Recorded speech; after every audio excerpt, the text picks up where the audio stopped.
നമസ്കാരം പ്രിയ പ്രേക്ഷകരെ, ഗൾഫ് ടുഡേയിലേക്ക് സ്വാഗതം. നമുക്ക് വാർത്തകൾ വിശദമായി പരിശോധിക്കാം. ആദ്യം ഇപ്പോൾ വരുന്ന വാർത്തയിലേക്കാണ്. എറണാകുളം വടക്കൻ പറവൂരിൽ പ്രസവത്തിന് പിന്നാലെ യുവതി മരിച്ചു. വടക്കൻ പറവൂർ സ്വദേശി കാവ്യയാണ് മരിച്ചത്. ചികിത്സാ പിഴവുണ്ടായെന്നാണ് കാവ്യയുടെ ബന്ധുക്കൾ ആരോപിക്കുന്നത്. സംഭവത്തിൽ അസ്വാഭാവിക മരണത്തിന് പോലീസ് കേസെടുത്തു.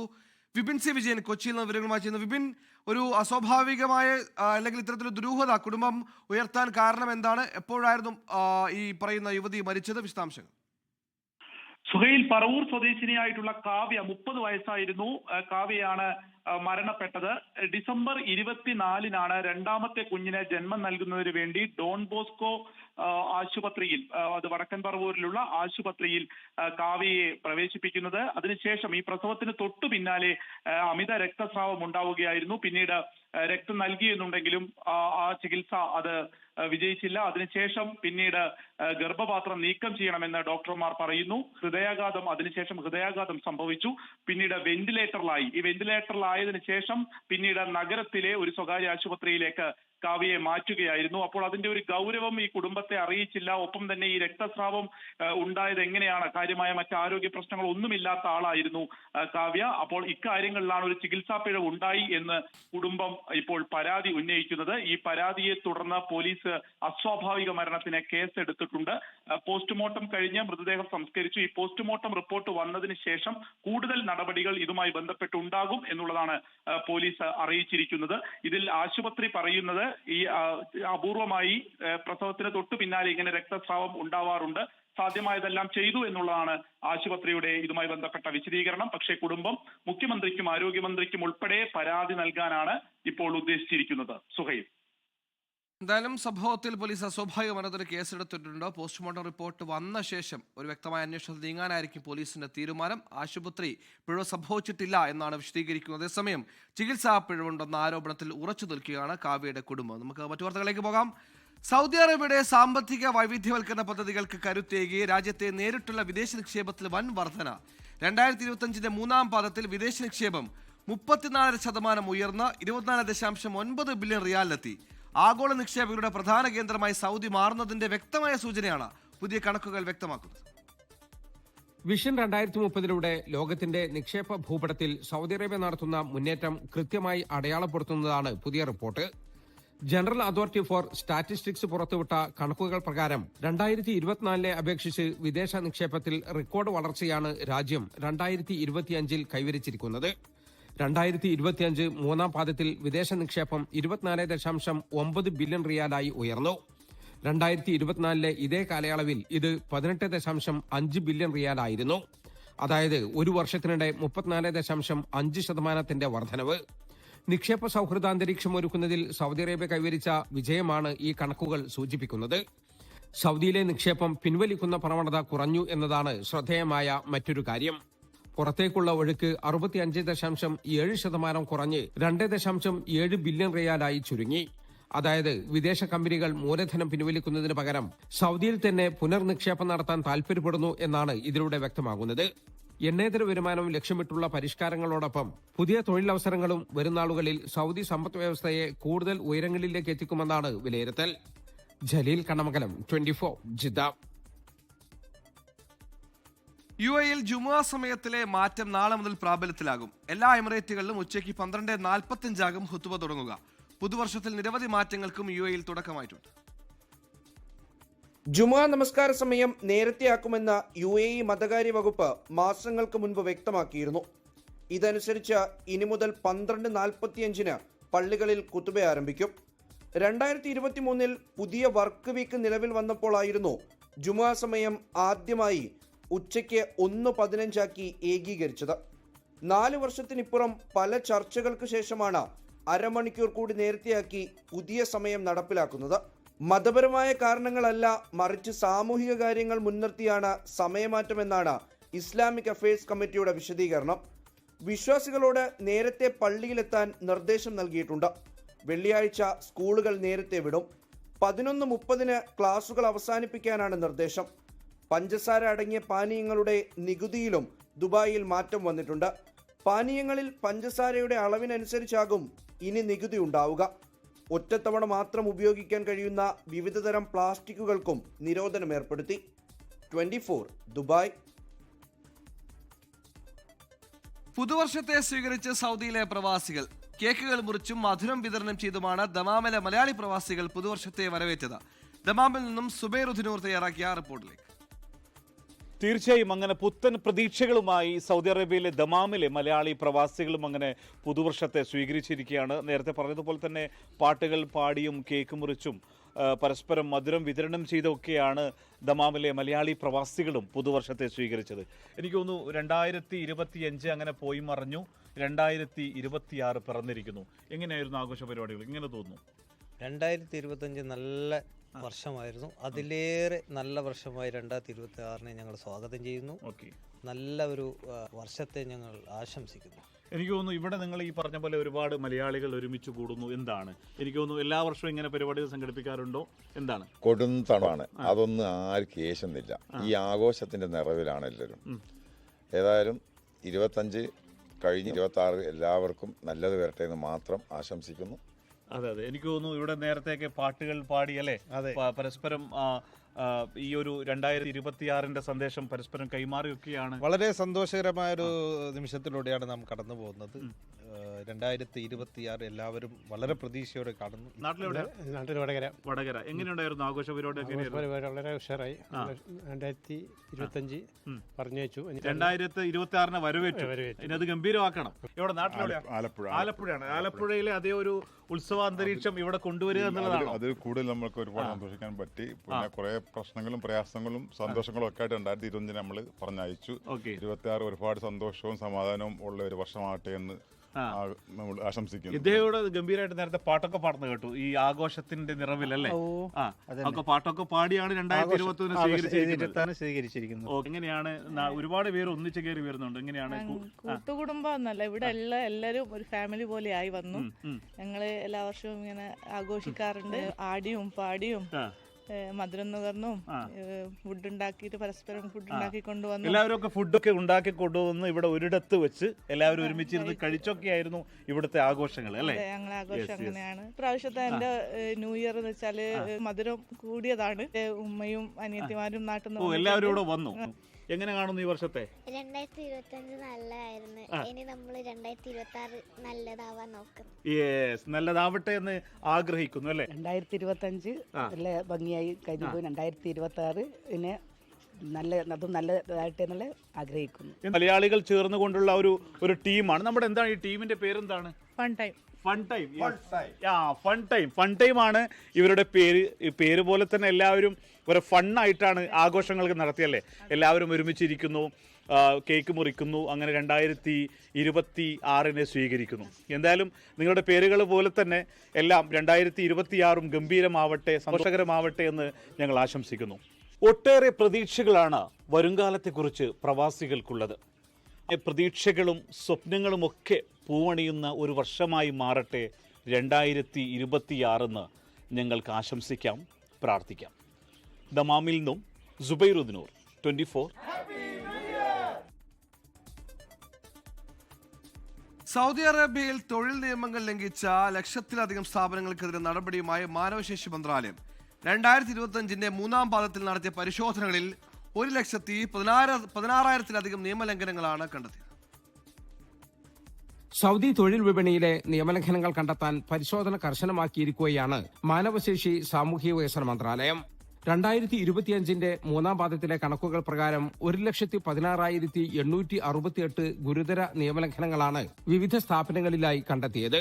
ശമ്പളം കൃത്യസമയത്ത് നൽകാതിരിക്കുക, സ്വദേശിവൽക്കരണ നിയമങ്ങൾ പാലിക്കാതിരിക്കുക തുടങ്ങിയവയാണ് കണ്ടെത്തിയ പ്രധാനപ്പെട്ട നിയമലംഘനങ്ങൾ. വ്യാജമായി തൊഴിലാളികളെ രജിസ്റ്റർ ചെയ്യുന്ന രീതിക്കും അനധികൃത തൊഴിലാളികളെ ജോലിക്ക് വെക്കുന്നതിനുമെതിരെ മന്ത്രാലയം കർശന നടപടി സ്വീകരിച്ചു. കൂടാതെ തൊഴിലിടങ്ങളിലെ സുരക്ഷാ ആരോഗ്യ മാനദണ്ഡങ്ങളിൽ വീഴ്ച വരുത്തിയ സ്ഥാപനങ്ങളും നടപടി നേരിട്ടു. അതേസമയം ഗുരുതരമല്ലാത്ത പിഴവുകൾ കണ്ടെത്തിയ 52,000-ഓളം സ്ഥാപനങ്ങൾക്ക് അവ തിരുത്താനുള്ള അവസരം മന്ത്രാലയം നൽകിയിട്ടുണ്ട്. ഇവർക്ക് ഔദ്യോഗികമായി മുന്നറിയിപ്പ് നൽകുകയും നിയമപരമായ മാറ്റങ്ങൾ വരുത്താൻ നിശ്ചിത സമയം അനുവദിക്കുകയും ചെയ്തു. എന്നാൽ മുമ്പ് മുന്നറിയിപ്പ് നൽകിയിട്ടും തെറ്റുകൾ തിരുത്താത്ത സ്ഥാപനങ്ങൾക്കെതിരെ നിയമപരമായ നടപടികൾ ആരംഭിച്ചു. സ്വകാര്യ മേഖലയിലെ സുതാര്യത ഉറപ്പാക്കാനും തൊഴിലാളികളുടെയും തൊഴിലുടമകളുടെയും അവകാശങ്ങൾ സംരക്ഷിക്കാനും പരിശോധനകൾ വരും ദിവസങ്ങളിലും ഊർജിതമായി തുടരുമെന്ന് മന്ത്രാലയം വ്യക്തമാക്കി. ജലീൽ കണ്ണമംഗലം, 24, ജിദ്ദ. ഉപഭോക്താക്കൾക്ക് വമ്പൻ ഓഫറുമായി ഓൺലൈൻ മാർക്കറ്റ് പ്ലേസായ റിയൽ ഓക്സി. ആപ്ലിക്കേഷനിൽ എന്ത് ലിസ്റ്റ് ചെയ്താലും ഒരു പോസ്റ്റിന് 5 ദിർഹം വെച്ച് സമ്മാനം ലഭിക്കും. ദിവസവും എത്ര തവണ വേണമെങ്കിലും ആഡ് ലിസ്റ്റ് ചെയ്ത് സമ്മാനം നേടാനാകുമെന്ന് റിയൽ ഓക്സി സ്ഥാപകൻ ലുക്മാൻ ഹക്കീം പറഞ്ഞു. ഇന്ത്യയിൽ വലിയ ശ്രദ്ധ നേടിയ ഓൺലൈൻ മാർക്കറ്റ് പ്ലേസായ റിയൽ ഓക്സി അടുത്തിടെ ദുബായിലും പ്രവർത്തനം ആരംഭിച്ചിരുന്നു. GCCയിലാകെ പ്രവർത്തനം വ്യാപിപ്പിക്കുന്നതിന്റെ ഭാഗമായിട്ടാണ് ഉപഭോക്താക്കൾക്ക് പുതിയ ഓഫർ. ആപ്ലിക്കേഷനിൽ വിൽക്കാനോ വാങ്ങാനോ വാടകയ്ക്ക് കൊടുക്കാനോ പറ്റുന്ന എന്ത് ലിസ്റ്റ് ചെയ്താലും 5 ദിർഹം സമ്മാനമായി ലഭിക്കും. തൊഴിലവസരങ്ങൾ ഉൾപ്പെടെ ലിസ്റ്റ് ചെയ്യാനാകും. നിലവിലെ ഉപഭോക്താക്കൾക്കും പുതിയ ഉപഭോക്താക്കൾക്കും ഒരുപോലെ ഓഫർ ലഭിക്കും. നമ്മുടെ ആപ്ലിക്കേഷൻ പ്ലേ സ്റ്റോറിൽ നിന്ന് ആപ്പ് സ്റ്റോറിൽ നിന്നൊക്കെ ഡൗൺലോഡ് ചെയ്തിട്ട് അതിൽ നമ്മൾ എന്താണെങ്കിലും വാങ്ങാനോ വിൽക്കാനോ റെൻറ്റിനൊക്കെ കൊടുക്കാൻ പറ്റുന്ന എന്ത് സംഭവം ലിസ്റ്റ് ചെയ്യുക.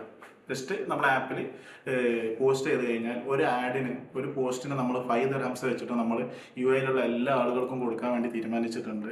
ആ എമൗണ്ട് നമ്മൾ ഒരു ദിവസം എത്ര വേണമെങ്കിലും നമുക്ക് ഏൺ ചെയ്യാൻ പറ്റും. ഒരു 2 മിനിറ്റ്സ് ഉണ്ടെങ്കിൽ നമ്മൾ ഒരു ആഡ് ലിസ്റ്റ് ചെയ്യാൻ കഴിയുന്ന അത്രയേ ഉള്ളൂ സമയം. ഫ്ളാറ്റുകൾ, ഫർണിച്ചറുകൾ, വാഹനങ്ങൾ തുടങ്ങി എന്തും റിയൽ ഓക്സി വഴി ക്രയവിക്രയം നടത്താനാകും. സൗദിയിലും ഉടൻ പ്രവർത്തനം തുടങ്ങാനാണ് റിയൽ ഓക്സിയുടെ നീക്കം.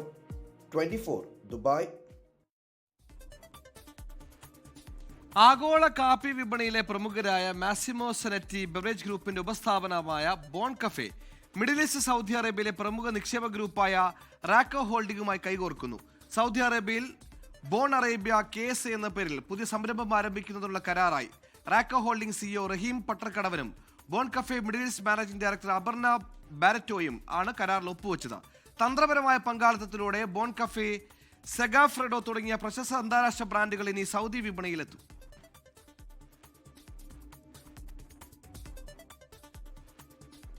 ഒമാന്റെ തലസ്ഥാന നഗരിക്ക് ആഘോഷരാവുകൾ സമ്മാനിക്കുന്ന മസ്കറ്റ് നൈറ്റ്സിന് തുടക്കമായി. 31 ദിവസം നീണ്ടു നിൽക്കുന്ന മസ്കറ്റ് നൈറ്റ്സ് ഒമാനി പരമ്പരാഗത കലാരൂപങ്ങളെ അടുത്തറിയാനുള്ള വേദിയാകും. Qurum natural park, Amerat public park, Oman automobile association, royal opera house Muscat, Seeb beach, Quriyat Wilayat, Wadi Al Khoud, വാണിജ്യ കേന്ദ്രങ്ങൾ എന്നിവയുൾപ്പെടെ മസ്കത്ത് ഗവർണറേറ്റിലെ വിവിധ സ്ഥലങ്ങളിലാണ് ഫെസ്റ്റിവൽ വേദികൾ. എല്ലാ ദിവസവും വൈകുന്നേരം 4 മുതൽ രാത്രി 11 മണി വരെയും വാരാന്ത്യ ദിവസങ്ങളിൽ കൂടുതൽ സമയവും പരിപാടികൾ നടക്കും. സാംസ്കാരിക പരിപാടികളും പരമ്പരാഗത കലാരൂപങ്ങളും LED ലൈറ്റുകളുടെ കണ്ണഞ്ചിപ്പിക്കുന്ന കാഴ്ചകളും സന്ദർശകർക്കായി ഒരുക്കിയിട്ടുണ്ട്. നസീം ഗാർഡനിൽ വിനോദ പരിപാടികളും അമീറാത്ത് പാർക്കിൽ ഒമാനി പൈതൃകത്തിന്റെയും സംസ്കാരത്തിന്റെയും പ്രദർശനങ്ങളും ഉണ്ടാകും. മസ്കറ്റ് നൈറ്റ്സിൽ അവതരിപ്പിക്കുന്ന സിറാജ് എന്ന കഥാപാത്രമാണ് ഈ വർഷത്തെ സവിശേഷത. അന്താരാഷ്ട്ര കലാകാരന്മാരുടെ പ്രകടനങ്ങളും കാഴ്ചക്കാരെ വിസ്മയിപ്പിക്കും. രാത്രികാല ഡ്രോൺ ഷോകൾക്ക് ഖുറം നാച്ചുറൽ പാർക്ക് സാക്ഷ്യം വഹിക്കും. മസ്കറ്റ് നൈറ്റ്സിനോടനുബന്ധിച്ച് ഖുറം നാച്ചുറൽ പാർക്കിലേക്ക് മൂവാസലാത്തിന് സൗജന്യ ബസ് സർവീസും ആരംഭിച്ചിട്ടുണ്ട്. ജനുവരി 31 വരെ വൈകിട്ട് 4:30 മുതൽ രാത്രി 11 വരെ എല്ലാ അരമണിക്കൂറും സർവീസ് ഉണ്ടാകും. ബിനു എസ് കൊട്ടാരക്കര, 24 ഒമാൻ. കലാലയം സാംസ്കാരിക വേദി ജിദ്ദ സിറ്റിയുടെ ആഭിമുഖ്യത്തിൽ നടന്ന പ്രവാസി സാഹിത്യോത്സവത്തിന് സമാപനം. സമാപനത്തോടനുബന്ധിച്ച് നടന്ന സാംസ്കാരിക സമ്മേളനം ഖാജ സക്കാഫിയുടെ അധ്യക്ഷതയിൽ ഹസൻ ചെറുപ്പ ഉദ്ഘാടനം ചെയ്തു. ജിദ്ദ സിറ്റി സോൺ പരിധിയിലെ 200-ലേറെ പ്രതിഭകളാണ് മാറ്റുരച്ചത്. 11 വേദികളിലായി 70 ഇനങ്ങളാണ് നടന്നത്. 238 പോയിന്റുകൾ നേടി ഷറഫിയ സെക്ടർ ചാമ്പ്യൻ കിരീടം നേടി. മഹജർ സുലൈമാനിയ സെക്ടറുകൾ യഥാക്രമം 2ഉം 3ഉം സ്ഥാനങ്ങൾ നേടി. കലാപ്രതിഭയായി ഷറഫിയ സെക്ടറിലെ ഹാദി ഷഹീദും സർഗപ്രതിഭയായി ബലത് സെക്ടറിലെ മുബാറക് നൂറാനിയും തെരഞ്ഞെടുക്കപ്പെട്ടു. സുലൈമാനിയ സെക്ടറിലെ ഹന്ന ഫാത്തിമ വനിതാ വിഭാഗത്തിൽ നിന്ന് സർഗപ്രതിഭയായി. വിജയികൾ ഈ മാസം 23-ന് മക്കയിൽ നടക്കുന്ന സൗദി വെസ്റ്റ് നാഷണൽ സാഹിത്യോത്സവത്തിൽ പങ്കെടുക്കും.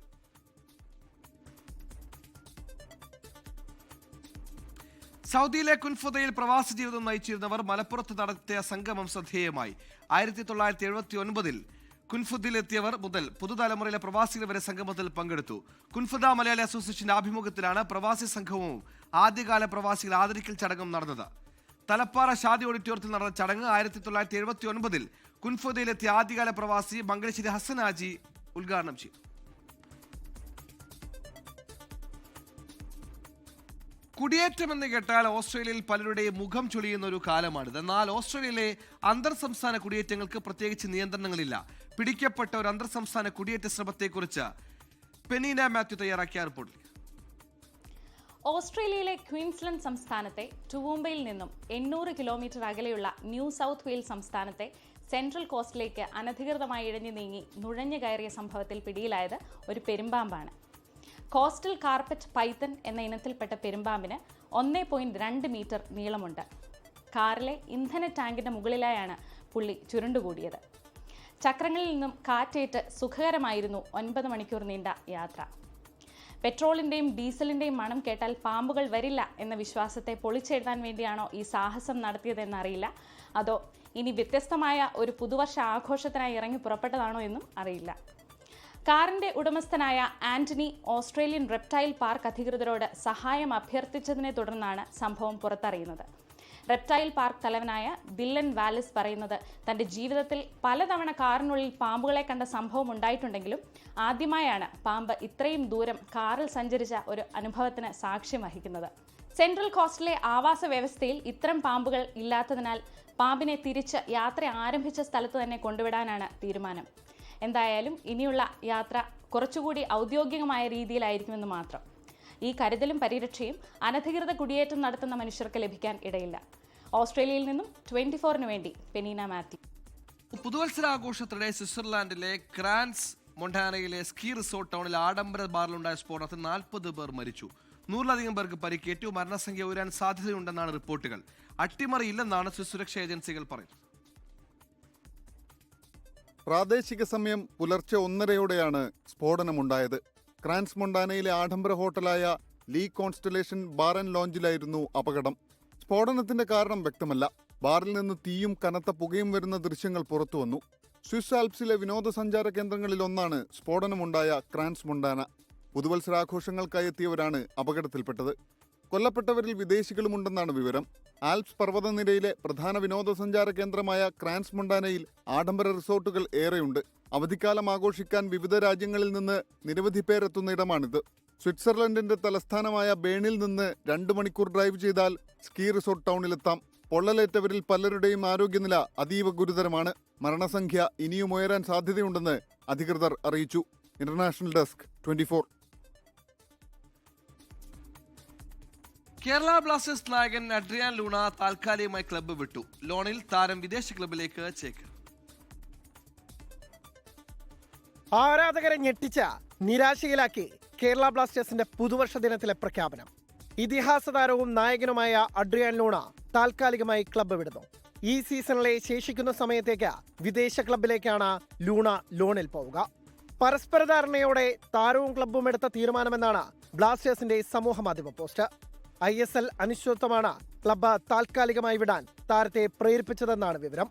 2021 കേരള ബ്ലാസ്റ്റേഴ്സിലെത്തിയ യുറുഗൈൻ താരമായ അഡ്രിയാൻ ലൂണ ക്ലബിനായി ഏറ്റവും കൂടുതൽ മത്സരങ്ങൾ കളിച്ച വിദേശ താരമാണ്. വിവിധ ടൂർണമെന്റുകളിലായി 87 മത്സരങ്ങളിലാണ് ലൂണ ബ്ലാസ്റ്റേഴ്സിന്റെ കുപ്പായമണിഞ്ഞത്. 15 ഗോളുകളും 26 അസിസ്റ്റും സ്വന്തമാക്കി. കഴിഞ്ഞ സീസൺ മുതൽ തന്നെ ലൂണ കേരള ബ്ലാസ്റ്റേഴ്സ് വിടുമെന്ന അഭ്യൂഹങ്ങളുണ്ടായിരുന്നു. നിലവിൽ വായ്പാ അടിസ്ഥാനത്തിലാണ് ക്ലബ്ബ് വിടുന്നതെങ്കിലും ഇനി താരം തിരിച്ചുവരുമോ എന്ന കടുത്ത ആശങ്കയും ആരാധകർക്കുണ്ട്. Sports desk 24. ഇതോടെ ഗൾഫ് ടുഡേ പൂർണ്ണമാകുന്നു. നന്ദി, ശുഭരാത്രി. ലോകത്തെവിടെയായാലും ഏത് സമയത്തും 24 വാർത്തകളും ഓഗ്മെന്റഡ് റിയാലിറ്റി പാക്കേജുകളും എക്സ്പ്ലെയിനറുകളും വിശദമായി കാണാൻ ഞങ്ങളുടെ യൂട്യൂബ് ചാനൽ നിങ്ങൾക്ക് സബ്സ്ക്രൈബ് ചെയ്യാം.